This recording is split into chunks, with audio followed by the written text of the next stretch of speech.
ميشيل بيطار. أنا أصلا من راس بعلبك. نحن هلأ بطيبة. أرض الطيبة مشهورة، اسمها طيبة قد ما هي قوية الأرض، وبينجح فيها كل الزراعات. نحن بنعرف الزعتر بيعيش إذا عطيته بيئة حاضنة، ما في رطوبة، جففته بحرارة معينة، ما شاف الشمس لما يسودش وما شاف الرطوبة لما يعفنش، عندك الزعتر بيعيش 7 سنين بريحة.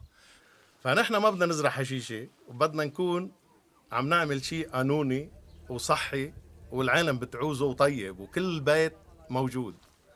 فقررت الزعتر لأن قليل بالمنطقة عنا، في كل الزراعات من كل الخضرة من كل هيدا إلا الزعتر. بالعالم موجود شي 300 نوع من الزعتر. ساعات حدا بيقول زعتر لبناني شو هو؟ الزعتر اللبناني كمان عنا عدة أنواع. عنا الزعتر البري اللي ورقته رفيعة كتير، بيجي حد كتير، هيدا بري ما حدا بيهتم فيه بالجبال. وعنا هيدا الزعتر، نحن هيدا الزعتر زارعينه بكل متر مربع 9 أنواع زعتر. نحن معتمدين 9 أنواع زعتر بنزرعهم مع بعضهم. اسمي زين الدين شزبيك، مزارع.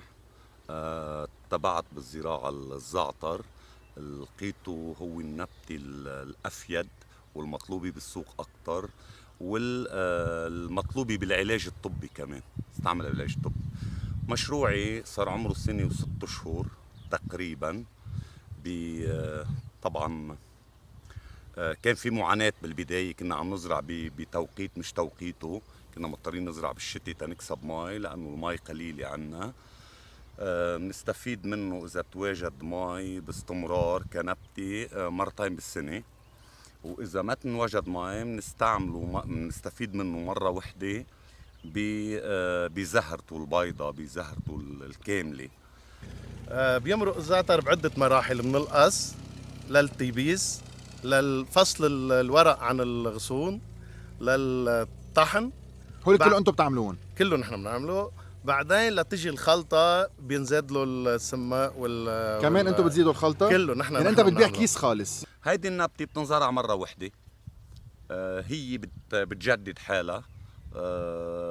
طريقة امتدادها بالأرض بالشرش من تحت.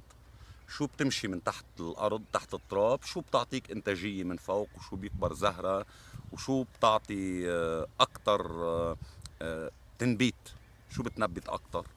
بده بالصيف، لأنه هون المنطقة كتير مشوبة، بده بالصيف كل 10 أيام يشرب مرة.